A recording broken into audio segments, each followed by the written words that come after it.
정부가 어제부터 2차 재난지원금 관련 콜센터를 오픈했습니다. 대표 전화번호는 110번이고요. 사업별 세부 지원 내용과 절차는 주관부처별로 전화를 하시면 됩니다. 중기부 1357, 고용노동부 1350, 보건복지부 129번이라고 합니다. 그런데 국회에서 추경이 통과돼야 지원 가이드라인이 결정되기 때문에 아직은 상담사와 연결이 되어도 만족할 만한 답변은 좀 듣기 어렵다고 하네요. 지금 여야가 추경 심사 중인데요. 빨리 처리가 돼서 자영업하시거나 이번에 지원받게 되신 분들 도움이 됐으면 합니다. 김준의 이브닝쇼 시작합니다. 서울타임즈 시간입니다. 오마이뉴스 박정호 기자 그리고 경향신문 박순봉 기자와 함께합니다. 어서 오세요. 안녕하십니까? 네, 안녕하세요. 네, 유튜브 TBS FM 들어오시면 보이는 라디오로도 함께하실 수 있습니다. 자, 코로나19 때문에 가장 바빠지신 분들 네. 이제 택배 기사님들이죠. 그렇습니다. 정말 너무 일이 많아 보이시고 그런데 지금 추석 때문에 사실 또 굉장히 네. 바빠지는 시기잖아요. 그렇습니다. 네, 근데 일부 택배 기사님들이 분류 작업 거부를 했어요. 네, 코로나 사태에 추석도 다가오면서 물류량이 폭증하면서 택배 노동자들의 인력 충원 요구가 있었는데요. 네. 급기야 작업 거부 상황까지 왔습니다. 김태환 전국 택배연대 노동조합 위원장의 목소리 직접 들어보시겠습니다. 전국에 약 4천여 명의 택배 노동자가 오는 21일부터 공짜 노동 분류 작업 전면 거부에 돌입할 것입니다. 이미 과로사 대책위는 추석 배송이 일정 차질이 발생하더라도 사람이 죽는 것만큼은 꼭 막아야 한다는 절박한 저희들의 입장을 밝힌 바 있습니다. 공짜 노동인 분류 작업은 택배 노동자들이 새벽같이 출근하고 밤늦게까지 배송을 해야만 하는 장시간 노동의 핵심적 이유이며 하루 13시간, 16시간 중 절반을 분류 작업의 업무에 매달리면서도 단 한 푼의 임금도 받지 못하는 일입니다. 택배사가 택배 노동자 과로사 방지를 위한 현실성 있는 대책을 마련한다면 언제든 분류 작업 전면 거부 방침을 철회하고 대화할 수 있음을 다시 한번 밝히도록 하겠습니다. 네, 지금 분류 작업을 이제 거부를 하신 건데 사실 저희가 예전에 한번 전해드린 적이 있어요. 이 택배 기사분들이 분류 작업까지 해서 너무 힘들다. 네. 그리고 장마 때 이제 비 오고 막 이럴 때 비 맞아서 굉장히 힘들고 뭐 이런 이야기까지 다 전해드렸었는데 정확히 어떻게 된 건가요? 그러니까 이 노동의 핵심, 그러니까 장기간 노동. 지금 택배 노동할 그런 상황에서 보면 기사분들이 힘들어하는 이유 중에 하나가 바로 분류 작업인데 분류 작업은 거의 무임금으로 진행하고 있다는 겁니다. 그러니까 그게 너무 힘든 상황에서 수수료를 주는 그거는 택배 배달 건수에 따라서만 주기 때문에 아하. 이게 말이 안 된다는 거고요. 그만큼 이 과로사의 큰 원인이 분류 작업이다라고 지적을 하고 있는 겁니다.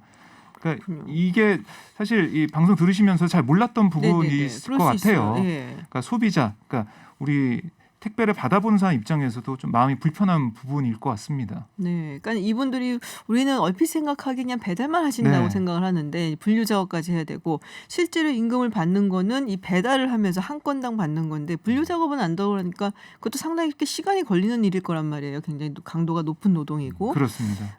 그래서 이것 때문에 굉장히 힘들다 이야기를 했었는데 그래서 정부가 이 택배사한테 권고하지 않았었나요? 이전에 한 기억이 나는 것 같은데요. 네, 지난 10일에 네. 이 국토부가 택배 회사들하고 간담회를 했었거든요. 네네. 그때 이 추석을 앞두고 일종의 권고안을 제시를 했었습니다. 그러니까 방금 말씀하셨던 그 내용이 핵심이에요. 이 분류 작업 인력을 한시적으로라도 이 추석을 앞두고 충원하라 이런 권고 내용이 있었고요. 이외에도 휴게 시설 확충, 또 배송이 지연됐을 때 택배 기사들이 일부 불이익을 받는 경우가 있는데 그런 것들 금지해야 되고 또 이제 과로사 같은 것들이 많잖아요. 그래서 건강 이상이 있을 때는 택배사의 본사에 즉시 보고할 수 있도록 그런 체계를 만들라고 했고 또 연 1회 이상의 정기적인 건강 검진을 보장하라 이런 내용들의 이 권고안을 제시를 했었습니다. 근데 이 권고안이다 보니까 강제성이 있는 건 아니잖아요. 그렇죠. 그러니까 그리고 아무래도 네, 그래서 이 지금 실제로 조합에서도 지금 이것들이 이행이 되지 않고 있다라고 지금 항의를 하면서 이런 상황이 벌어진 거죠. 그렇군요. 그러니까 강제성이 없는 권고안이니까 이게 어떻게 보면 법안으로 좀 만들어야 되지 않나요?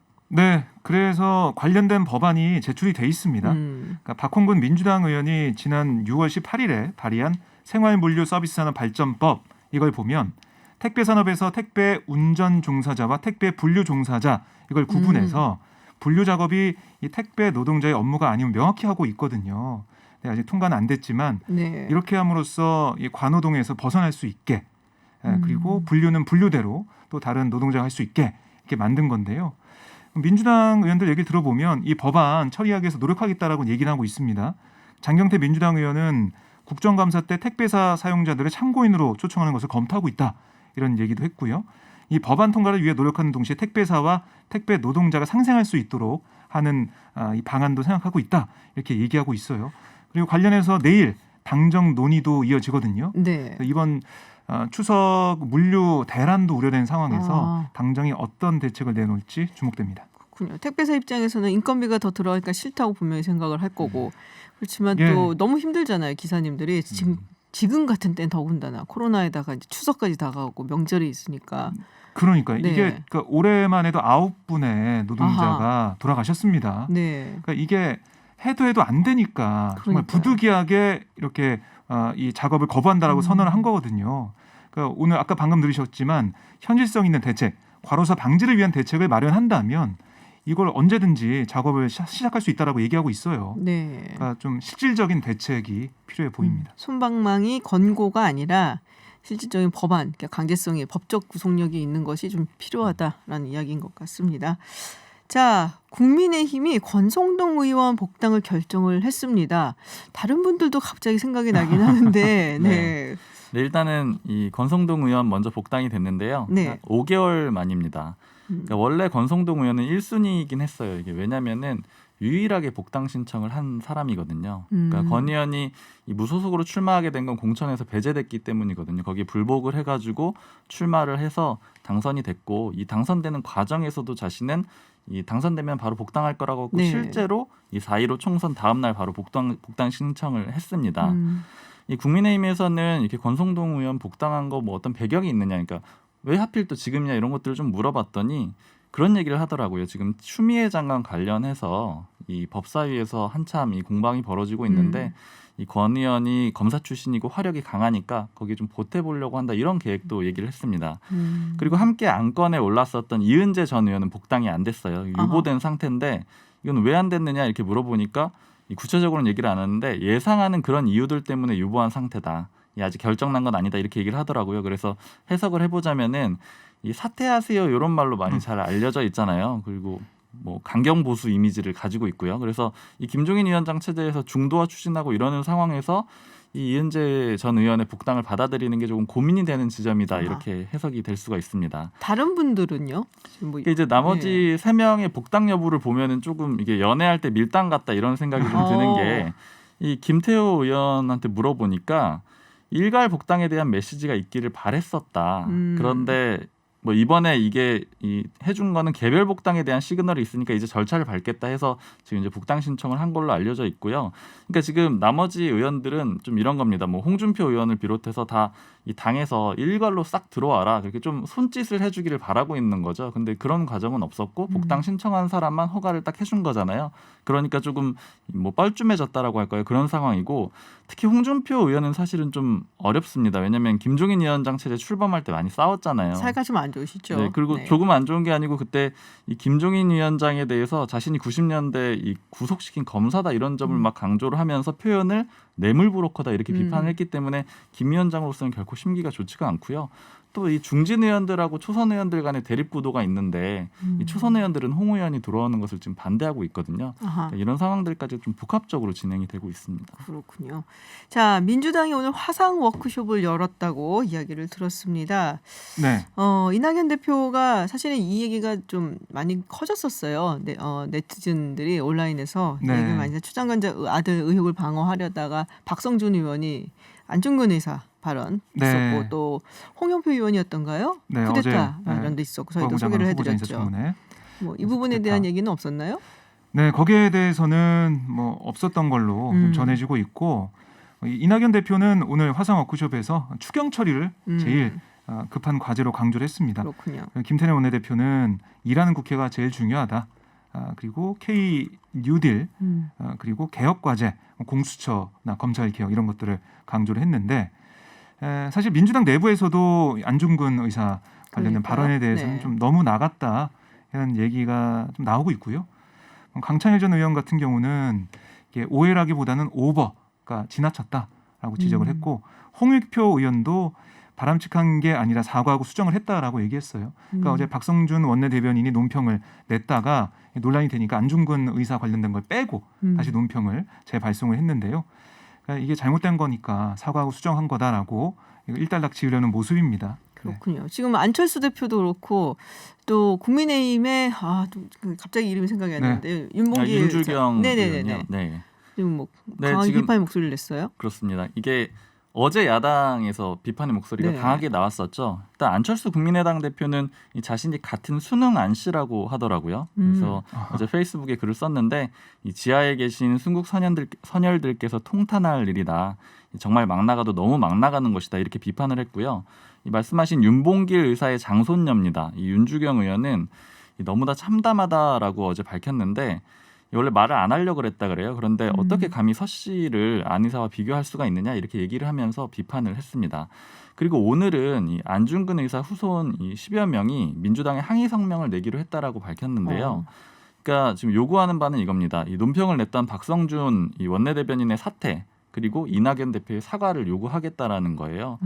이 참판공파 종중회장이라고 하는데 수능 안씨의 안호택 회장이 이 안중근 의사라는 민족의 영웅을 정권 유지를 위해서 정치적으로 이용한 행태다 이렇게 비판을 했습니다. 그렇군요. 자, 추장관 아들 의혹이 뭐 사라지질 않네요. 지금 계속 이제 정치 쟁점화되고 있는 상황인데, 네. 국민의당이 지금 이 당직 사병, 그러니까 추장관 아들의 의혹을 제기를 한 이 당직 사병을 응원한다라는 걸개를 제작을 했는데 이게 문제가 되고 있다고 했는데 왜 문제가 되는 거예요? 예. 그러니까 오늘 최고위원회에서 좀 공개가 된 저희는 백드롭이라고 부르거든요. 백드롭. 그러니까 회의할 때 뒤에 배경으로 만들어 놓은 거기에 당에서 추구하는 메시지나 현안에 대한 당의 입장을 걸어 놓습니다. 적어 놓는데 오늘은 뭐 이 소총을 든 군인의 그래픽이 등장을 했어요. 배경에. 그러니까 당직 사병을 응원하는 뭐 그런 얘기거든요. 그래서 이걸 보면서 아무런 뭐 생각도 없이 지나가는 상황이었는데 이 소총이 우리 군이 사용하는 K2 소총이 아니라 북한군이 쓰는 AK 소총 같다라고 진짜요? 의혹이 제기가 됐습니다. 그래서 봤더니 국민의당도 이거를 보면서 실수를 인정을 했어요. 그러니까 이게 사실 국민의당이 직접 그린 건 아니고요. 네네. 이미지를 파는 그런 사이트가 있습니다. 아하. 거기서 구매를 했어요. 뭐 총을 든 군인이라는 검색을 찾아 구매를 했는데 네. 그 AK 소총 뭐 이런 걸 확인을 못 하고 그냥 그 이미지를 그대로 그래픽화 해가지고 백드롭을 쓴 거예요. 근데 이게 사실 딱 AK 소총과 딱 똑같다라는 뭐 그걸 뭐 알 수는 없지만 형태가 좀 비슷하거든요. 그러니까 K2랑은 확실히 다르고요. 네네. 그러니까 이게 AK 소총이 아니냐 이런 논란이 있었던 겁니다. 저 같은 사람은 사실을 보고 잘 모르고 넘어갈 일이기는 한데 사실 저도 몰랐습니다. 그래요? 근데 갔다 왔는데 몰랐어요. 박성호 기자님은 구분하세요, 잘? 저도 이것까지 생각 못했어요. 그냥 뭐 총을 든 군인이구나 생각을 했는데 그렇죠. 네. 자세히 보니까 이게 사실 이 구소련에서 만든 총기인데요. 동구권이나 북한에서 쓰고 있는 건데 특징이 있어요. 그래요? 그 특징이 보면은 뭐 총열 위에 가스 피스톤 결합부가 묘사되어 있는 그런 특징이 있다고 하는데요. 언뜻 봐서 잘 모르는 건데 눈썰매가 있는 매체에서 보도를 했습니다. 네.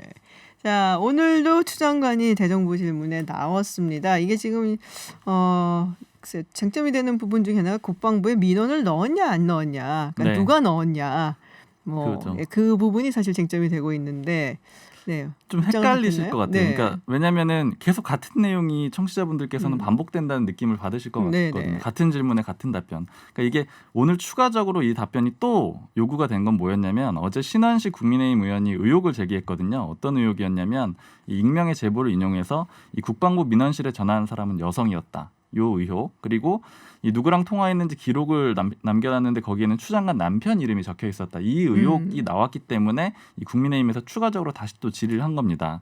여기에 대해서 추 장관이 오늘 대정부 질문에서 저는 민원을 넣은 바가 없고 제 남편도 민원을 넣은 적이 없다는 것을 확인했다 이렇게 다시 밝혔어요. 여기서 이 남편에게 확인했다 이 표현도 좀 중요한데 이 그제에는 이 추 장관이 대정부 질문에서 이렇게 답변을 했거든요. 남편이 전화했는지 안 했는지 확인해 볼 형편이 못 된다라고 그렇죠. 이렇게 얘기를 했었는데 이번에는 확인을 했다라는 겁니다. 이 당시에 서씨 측 변호인은 이 신원식 의원이 제기한 의혹에 대해서 마치 추 장관이 직접 전화한 것 같이 그런 좀 뭐 의혹을 제기하는 여성 악의적인 목소리라고 주장이다. 하니까, 네. 여성이라고 하니까요. 그렇게 했었는데 이번에 뭐 추 장관이 본인이 아니라고 확인을 다시 한 겁니다. 그렇군요. 그러면 남편분도 전화를 안 하신 거다. 서 변호사도. 그렇죠. 네. 추 장관이 그렇게 확인을 한 거죠. 둘 다 전화를 하지 않았다라고요. 네. 그리고 추 장관 장녀가 운영하는 식당에서 정치자금으로 수백만 원을 지출했다 이런 지적이 또 제기가 네네. 됐거든요. 거기에 대해서 추 장관은 정치자금법에 위반한 사실이 없다라고 반박을 했습니다. 국민의힘이 낸 자료를 보면 2014년 11월부터 2015년 8월까지 21차례에 걸쳐서 장녀가 운영했던 이태원 식당에서 기자간담회 등의 명목으로 정치자금 250여만 원을 사용했다라고 나왔는데 최영도 의원이 이건 정치자금법 위반 문제일 뿐 아니라 일감 몰아주기, 가족 매출 올려주기, 내부자 거래, 정의와 공정에 반한 일이다라고 주장을 했습니다. 그랬더니 추 장관은 딸아이가 다니던 직장을 관두고 청년 창업을 하겠다고 해서 모은 돈을 긁어서 창업했지만 결국 취소는 임대료, 높은 권리금 때문에 문을 닫았다라고 했는데 여기에 가서 기자들과 이런저런 민생 얘기하면서 아이 격려를 해줬다. 딸 가게라고 해서 제가 공짜로 먹을 수는 없는 것 아니냐. 이렇게 반박을 했고요. 네. 그러자 최영도 의원은 앞으로는 정치자금 말고 개인 돈으로 계산해라. 이렇게 또 쏘아붙이기도 했습니다. 그렇군요. 이 차녀는 지금 외교부의 그 프랑스 비자 때문에 부탁을 했다, 청탁을 넣었다라는 얘기가 걸려 있는데 그 부분에 대해서는 아직은 뭐 새로운 얘기 나온 건 없고요. 네, 새로운 팩트는 아직까지는 없었습니다. 그렇군요. 알겠습니다. 네, 서울타임즈 여기까지 듣겠습니다. 지금까지 경향신문 박순봉 기자 그리고 오마이뉴스 박정호 기자였습니다. 고맙습니다. 고맙습니다. 감사합니다. 지난달 광복절 집회를 기점으로 코로나19 지역 감염이 산발적으로 발생하고 있는 가운데 교육부가 오는 21일부터 서울과 경기, 인천 지역 학교들의 등교 수업을 재개하겠다고 밝혔습니다. 이와 더불어 올해 수능도 연기 없이 예정대로 치르겠다라고 밝혔는데요. 코로나19가 언제 또다시 확산될지 알 수 없는 상황에 이 학생들, 학부모들, 특히 올해 수험생들 걱정이 많을 것 같습니다. 박백범 교육부 차관 연결해서 2학기 등교 그리고 수능 이야기 들어보겠습니다. 차관님 안녕하세요. 예, 안녕하십니까. 박백범입니다. 네, 지금 이제 수도권 지역 학생들이 21일 다음 주 월요일부터 다시 등교를 하게 됐습니다. 지금 신규 확진자 수가 아직도 세 자릿수가 나오고 있단 말이에요. 근데 등교를 그럼 강행을 하시게 된 배경이 뭔지 좀 설명해 주시죠. 예, 잘 아시는 것처럼 중대본에서는 사회적 거리두기를 단계별로 시행을 하고 있습니다. 1단계, 2단계, 3단계로 이렇게 시행을 하고 있는데요. 거기에 따라서 우리 교육부는 지난 7월 말에 단계별로 학교 내 밀집도 기준을 정해서 발표한 바 있습니다. 1단계에서는 3분의 2의 밀집도를 유지하고 2단계에서는 3분의 1, 3단계에서는 원격 수업이나 휴업을 하도록 그렇게 기준을 정했었고요. 네. 지난 일요일 날, 즉 9월 13일 날 중대본에서는 수도권 거리두기를 2.5단계에서 2단계로 조정을 했죠. 그래서 네네. 그 단계에 맞춰서 학교의 밀집도 최소화 기준을 3분의 1로 정하게 됨에 따라서 수도권 지역의 등교가 가능해졌다 이렇게 말씀을 드리겠습니다. 그럼 3분의 1 밀집도를 유지하는 상황에서 그런 식으로 학교가 이제 학생들을 등교시키는 걸로 하기로 결정을 했다라는 말씀이신데요. 그래도 아직 좀 불안해하는 학부모님들 많거든요. 학교에서 방역을 제대로 할 수 있을까? 아이들하고 수업하면서 또 혹은 이제 급식을 하면서 코로나가 확산 안 될 그런 확고한 그런 계획이 좀 있을까 싶은데 학교 방역 대책은 어떤 걸 세우고 계신가요? 예, 일단은 많은 청취자들께서 기억하고 있겠습니다만 1학기 동안에 학교 내 감염이 거의 없었습니다. 그래서 그 1학기 경험을 토대로 해서 2학기에도 학교 내 방역을 철저히 하겠다는 말씀을 드리고요. 일단은 등교 전에 모든 교직원과 학생들이 1학기 때는 웹사이트를 통해서 자기 몸 상태, 건강 상태를 진단해서 보고를 했었는데요. 2학기 때는 웹사이트뿐만이 아니라 자가진단 앱을 개발을 했습니다. 이것을 통해서 의심 증상이 있는 경우에는 등교를 하지 않고 선별 진료소를 방문하도록 그렇게 지도가 되고 있고요. 등교 이후에도 최소한 2회 이상 발열 체크를 하고요. 또 항상 의심 증상이 있는지를 이렇게 관찰을 하도록 그렇게 돼 있습니다. 아울러서 9월 22일부터는 우리 유초중고 학생들이 모두 무료로 인플루엔자 예방 접종을 받을 수 있도록 보건당국하고 준비가 되어 있기 때문에 인플루엔자 유행에도 대비하고 있다, 이런 말씀을 드리겠습니다. 이 자가진단 앱이 한 일주일 전인가 만들어진 거죠? 만들어지기는 오래전에 만들어졌는데 네네네. 시행을 이제 9월 초순부터 했었고요. 네네. 무슨 말씀인지 이해가 됩니다만 첫날 조금 접속에서 저 못했어요. 어려움이 네. 있었습니다. 정원님. 예, 바로 오전 10시 30분부터 네.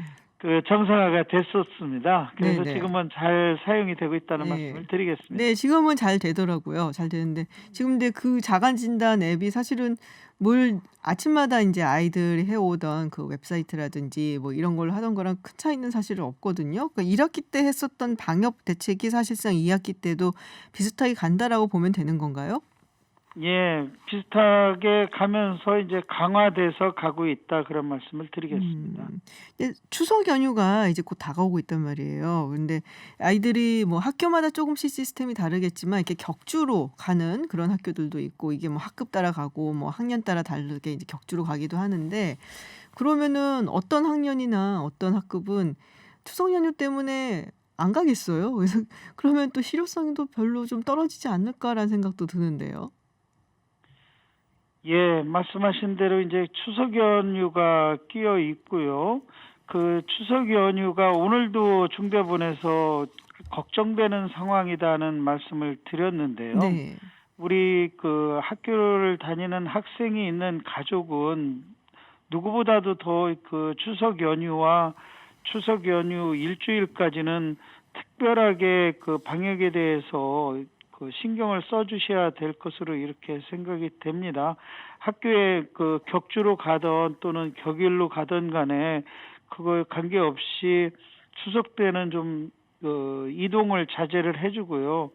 그다음에 여러 가지 기본으로 지켜야 될 수칙들을 잘 지킴으로써 우리 아이들이 감염병으로부터 안전하게 보호될 수 있도록 협조를 해주실 것을 당부를 드리겠습니다.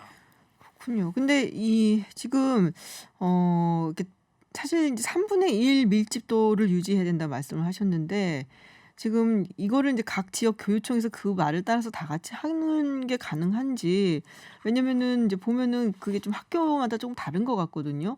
그리고 조희연 교육감 같은 경우는 사실은 전면 등교도 고려를 한다는 얘기를 한번 한 적이 있고 해서, 그러면 이 교육청이 알아서 하는 건가요? 아니면 교육부가 그걸 어떻게 권고를 한다든지 결정을 할 건가요?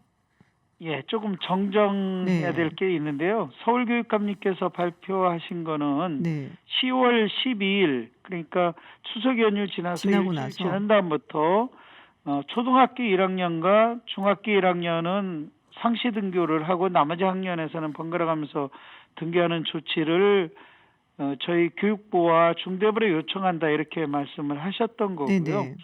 그거에 대해서는 아까 말씀드린 것처럼 추석 연휴가 지나면서 이 감염병 상황이 더 악화가 될지 아니면 좋아질지 이런 상황을 봐야만이 결정을 할 수 있을 거라고 생각이 됩니다. 서울교육감님께서 그렇게 말씀하신 것은 이제 초등학교 1학년에 처음 학교 가는 아이들, 그리고 초등학교를 마치고 처음 중학교를 가는 아이들이 학교 적응하는 데 어려움이 있고, 그게 학력에 있어서 기초학력 부족으로 연결이 되기 때문에 그런 말씀을 주신 걸로 이해가 되고요. 저희들도 그런 조치에 대해서는 충분히 존중할 만하다는 생각을 가지고 있습니다. 단 그런 결정을 하기 위해서는 추석 연휴를 끝나고 난 다음에 일주일 정도는 좀 지켜봐야 그런 결정이 제대로 될 수 있지 않을까, 이런 네. 생각을 하고 있습니다. 알겠습니다. 자, 그리고 원격 수업 이야기를 좀 해볼게요. 지금 원격 수업이 상당히 좀 불만이 많았었거든요, 학부모들이. 이게 뭐 제대로 뭐 질이 좋은 그런 퀄리티가 좋은 수업이 아니다라는 얘기도 있었고, 애들 틀어놓고선 계속 딴짓만 한다, 뭐 이런 이야기도 있었고 했는데, 그래서 이 쌍방향 수업을 진행하는 것을 지금 이제 사실상 주 1회 이상 강제를 한 부분이 있는데, 저도 보면은 이제 아이들이 이젠 쌍방향 수업을 조금 하더라고요. 근데 이런 부분에 대한 어떤 인프라든지 이런 게 다 갖춰져 있는지도 궁금하고, 그리고 쌍방향 수업이라고 한다면은 이제 여러 가지 플랫폼이 있지 않습니까? 그래서 그런 플랫폼도 어떻게 하나로 좀 통일이 된 건지, 준비가 잘 되어 있는지 좀 궁금한데요. 예, 뭐 말씀하신 것처럼 여러 가지 수업 방식이 있고요. 그거에 대해서 결정은 결국은 최일선에 계신 우리 선생님들께서 하시는 거라고 생각을 합니다. 그런데 이제 1학기를 지나가면서 반성을 해보고 또 여론을 수렴해보면 역시 학부모님이나 학생들은 쌍방향 수업을 제일 선호를 하고요. 또 쌍방향 수업을 통해서 여러 가지 많이 배울 것을 많이 배울 수 있다는 그런 말씀을 주셨습니다. 그래서 저희들도 우리 선생님들께서 가급적이면 일주일에 1시간 이상, 그리고 아침에 조례와 종례를 실시간 쌍방향으로 좀 해주십사 부탁을 드리고요. 거기에 덧붙여서 학생과 학부모에 대한 상담도 최소한 주일에 이상을 좀 해주십사 하는 그 부탁을 드리고 있습니다. 여기에 따른 이제 인프라는 사실은 스마트 기기에 대해서는 모든 학생들에게 자신이 가지고 있는 스마트 기기를 활용하거나 아니면 부족한 경우에는 임대를 해서 이미 1학기 때 배치가 다 돼 있습니다. 물론 좋은 기기를 가지고 있으면 좋겠지만 우선 아쉬운 대로 학생들에 대한 스마트 기기 그리고 선생님들에 대한 스마트 기기는 이미 보급이 돼 있는데 선생님들이 원하시는 만큼 그렇게 충분하지 않은 것은 사실입니다. 그래서 앞으로도 점차 그 보급을 확대하고요. 또 그 부속 기기들 카메라라든지 여러 가지 수업에 필요한 그런 기기들도 더 확대해서 보급할 계획을 가지고 있고요. 그 다음에 이제 쌍방향 수업을 하는데 필요한 솔루션이나 플랫폼 같은 것도 필요한데요. 그 공공 플랫폼이 이제 교육방송과 또는 교육학술정보원에서 제공하는 플랫폼이 있고요. 또 그 쌍방향 수업을 하는데 필요로 하는 솔루션은 여러 가지 솔루션들이 있습니다. 그건 선생님들께서 선호하는 그 솔루션이 있기 때문에 그거는 한 가지로 통일할 수는 없고 선생님들이 선택해서 하도록 하고 거기에 들어가는 비용에 대해서는 지금 교육청과 협의를 해서 지원이 될 수 있도록 그렇게 하고 있다는 말씀을 드립니다. 네. 이미 많은 학교에서 또 지원을 하고 있다는 말씀도 드리겠습니다. 네. 왜냐면 이 플랫폼도 사실 뭐 1시간 정도까지는 무료에다 그거 넘어가게 되면 돈을 좀 내야 되는 경우도 있고, 그리고 말씀하셨던 것처럼 선생님들이 쌍방향 수업을 하려면은 사실은 뭐 웹캠이라든지 마이크라든지 이런 거를 살 수밖에 없는 상황이 되거든요. 그래서 그런 부분에 대한 어떤 보조 이런 것도 상당히 필요하다라는 생각이 들어서 좀 말씀을 좀 예. 드려봤어요. 예. 자, 그리고 이제 올해 수능이 예정대로 12월 3일에 이제 치러지게 될 것 같습니다. 이은혜 사회부총리가 이렇게 이야기를 했는데요. 지금 어떻게, 물론 이제 그때 가봐야지 또 우리가 상황을 좀 가늠을 할 수는 있겠지만, 뭐 여러 가지 생각을 해볼 수가 있거든요. 만약에 확진 판정을 받아서 이 수험생이 고사장에 못 가는 경우는 어떡하나? 그럼 너무 억울하잖아요. 네, 그리고 고사를 치르면은 이제 뭐 시험 볼 때 보면은 학생들이 아무리 떨어뜨려 놓는다 그래도 밀집될 수밖에 없는데 그런 부분은 어떻게 대비를 하실 건지 궁금합니다. 예. 말씀하신 대로 금년도 수능은 12월 3일로 예정이 돼 있고요.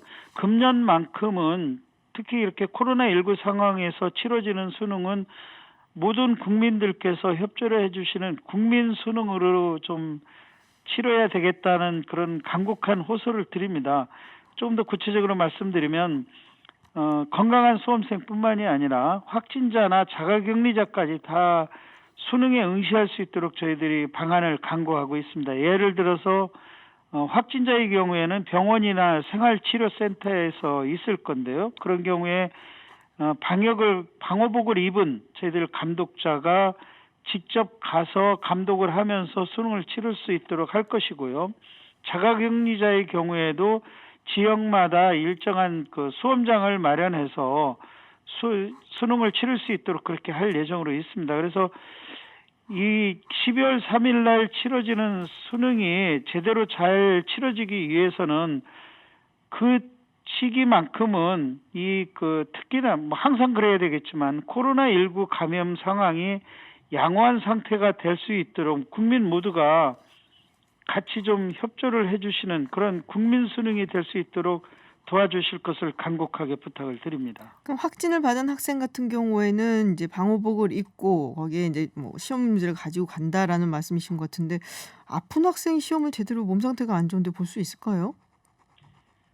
예, 과거의 경우에도 병원에서 수능을 치르는 경우가 왕왕 있었습니다. 그렇기 때문에 우리 학생들도 수능 치르기 적어도 2주 전, 길게는 한 달 전부터는 자기 건강 상태에 대해서 유의하고 건강을 유지할 수 있도록 노력을 해야 되고요. 또 감염병 코로나19 감염이 되지 않도록 기본적인 수칙을 잘 지켜나갈 수 있도록 노력하고 가족들도 같이 노력을 해주셔야 될 거라고 생각을 합니다. 최대한 건강한 상황에서 수능을 치를 수 있도록 서로가 좀 같이 협조를 해주실 것을 부탁을 드리겠습니다. 네, 알겠습니다. 그럼 뭐 누군도 걸리고 싶어서 걸리겠습니까? 네, 운이 좀 안 좋아서 걸리는 것 같은데 우리 수험생들만큼은 그런 걸 좀 피해 갔으면 하는 생각이 좀 들긴 하네요. 자, 그리고 수능 치르는 그 고사장 밀집도라든지 이건 뭐 몇 명의 학생을 한 클래스룸에 넣을 건지 뭐 이런 거는 계획을 갖고 계신가요? 예, 저희들 작년도 기준으로 해서 시뮬레이션을 해서 계획을 가지고 있고요. 수능 원서 접수가 내일까지입니다. 그래서 그 원서 접수 결과를 보고 그 지역별로 몇 명의 학생과 또는 재수생이 또는 N수생이 원서 접수했는지를 살펴서 또 그 지역의 시험장이 얼마나 확보가 되는지 저희들이 전부 계산을 할 겁니다. 그거에 따라서 밀집도를 추산을 할 수가 있고요. 그래서 그 밀집도에 따른 시험장 배치 계획을 10월 중에 저희들이 완료해서 발표할 네. 계획으로 있다는 말씀을 드립니다. 네네. 아울러서 시험장 내에 책상마다 전 좌석에 칸막이를 설치를 해서 불투명 아크릴판으로 만드는 칸막이를 설치해서 비말 발생으로 인한 감염을 최소화할 예정이라는 네네. 그런 말씀도 드리겠습니다. 자, 차관님 마지막 질문인데요. 짧게만 답변을 네. 부탁드릴게요. 네네. 수험생들이 이 고사장에서 마스크 써야 하나요? 예, 마스크 써야 됩니다. 감독자도 써야 되고 네네. 수험생도 써야 되고요. 네네. 지금 모든 수업도 마스크 쓰고 네네. 이루어지고 있다는 말씀을 드리겠습니다. 알겠습니다. 네, 말씀 여기까지 듣겠습니다. 차관님 고맙습니다. 네, 감사합니다. 네, 지금까지 박백범 교육부 차관과 이야기 나눴습니다. 앞서 서울타임즈에서 택배 분류 작업 거부 관련 뉴스 전해드렸는데요. 정부가 택배업계가 긴급히 만나서 추석 연휴 때 일평균 1만여 명의 지원 인력을 투입하기로 했다고 합니다. 또 택배 노동자들의 건강보호를 위해 심야 배송이 이루어지지 않도록 노력하겠다라는 대책도 밝혔습니다. 자, 코로나19 장기화로 여러 가지 문제가 나오고 있죠. 그런데 그중에서 일회용품 분리수거도 제대로 안 되고 그리고 그대로 버리는 바람에 생활 폐기물이 더 증가하고 있다는데요. 수도권의 경우는 이대로 가다가는 쓰레기 대란이 발생할 수 있다는 우려가 나오고 있습니다. 수도권 지역 폐기물을 처리하고 있는 수도권 매립지 관리공사의 민병환 반입부장 연결해서 이야기 들어보겠습니다. 안녕하세요, 부장님. 예, 안녕하세요. 네, 지금 뭐 쓰레기가 어마어마하게 코로나 이전보다 늘었다라는 얘기를 저희도 듣고는 있습니다. 뭐 배달 음식 뭐 이런 것 때문에 더 그런 것 같은데 얼마나 늘었나요, 정확히?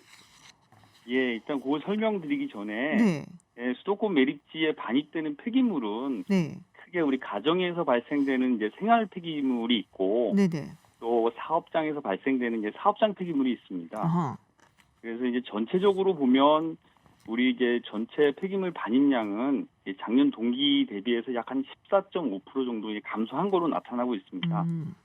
다만 그 가정에서 발생되는 생활 폐기물의 경우에는 네, 코로나19로 인해서 네네. 사회적 거리두기가 강화된 그 6월에서 또 8월 그 3개월 반입량을 이렇게 분석해 보면 네. 작년 동기간에 대비해서 약 한 10% 정도 증가한 것으로 나타나고 있습니다. 아, 그렇군요. 이게 뭐 사업장 폐기물은 아무래도 경제 활동이 둔화돼서 줄었는데 이 가정에서 나오는 것은 늘었다. 뭐 배달 음식 그렇습니다. 많이 우리가 또 시켜 먹기도 하고 뭐 여러 가지로 변화가 생겨서 그렇지 않은가 싶은데요. 올해 예, 맞습니다. 1월부터 이 수도권 지자체에서 이제 생활 폐기물 이거를 좀 줄이기 위해서 그러니까는 2018년도 기준으로 10% 줄어든 90% 쓰레기만 받는 반입 총량제를 도입을 한 걸로 알고 있습니다. 예, 그렇습니다. 네, 이것도 좀 설명을 좀 해주셔야 될 것 같아요. 현재 또 수도권 생활 쓰레기 올해 반입 총량이 몇 %나 지금 되고 있는지 그것도 궁금하고요. 예. 그리고 올해 생활 폐기물 반입 총량 목표는 네, 2018년 이제 생활 폐기물 반입량의 90% 수준인 63만 4천 톤입니다. 저희 8월 말 기준으로 봤을 때 반입 총량 대비해서 약 76% 반입된 것으로 나타나고 있습니다. 아, 그렇군요. 이것은 2018년도랑 비교해 볼 때 약 한 2% 정도 증가가 됐고 2019년도와 비교했을 때는 2% 정도 적게 나타난 것으로 네네. 보고 있습니다. 혹시 그것은 이제 한도 채우기까지 얼마 안 남은 것 같은데 이미 예, 넘은 데도 있다면서요. 그렇습니다. 어, 저희가 8월 기준으로 봤을 때 네, 저희 매립지에 들어오는 수도권 그 58개 기초자치단체가 있는데 그 중에 15군데가 네네. 올해 할당받은 반입 총량을 초과한 것으로 나타나고 아이고 있습니다. 벌써 그렇군요. 그럼 만약에 이게 초과되면 어떻게 되는 거예요?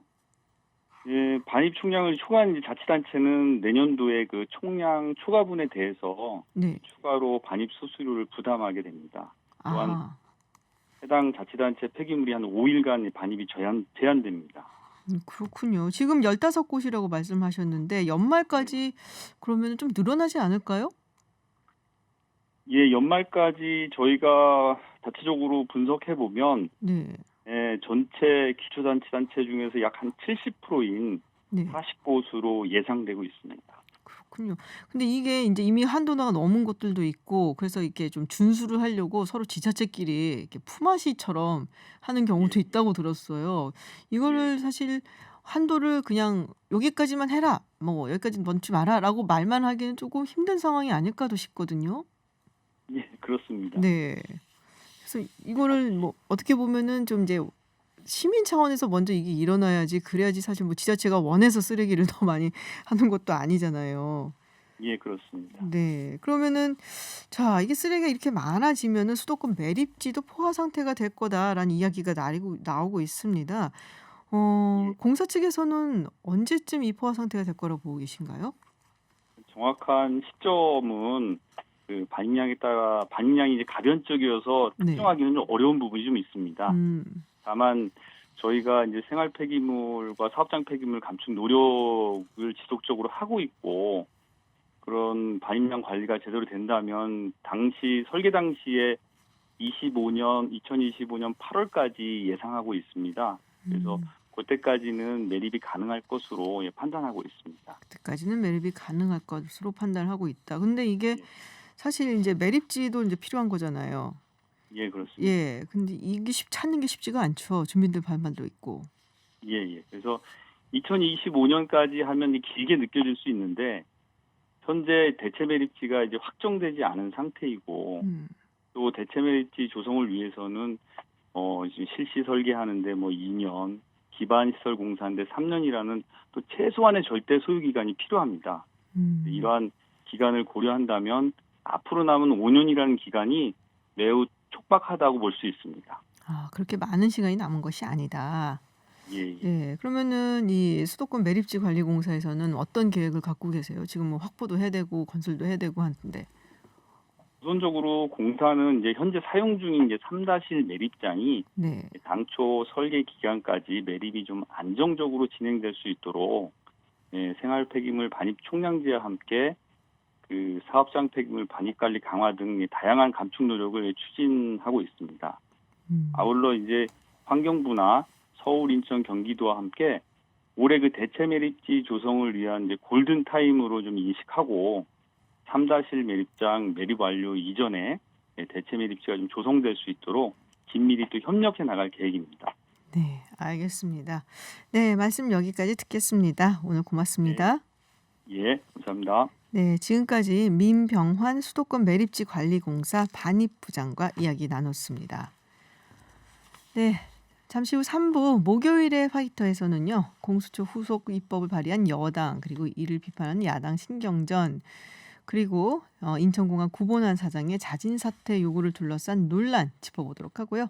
또 4부 선김 시네마에서는 2차 세계대전의 판도를 갈랐다고 평가받는 결정적인 5분 네, 유명한 미드웨이 해전 다룬 작품이죠. 미드웨이 준비했습니다. 밀리터리 덕후라면은 채널 고정해주세요. 저는 7시 김지윤의 픽으로 돌아오겠습니다.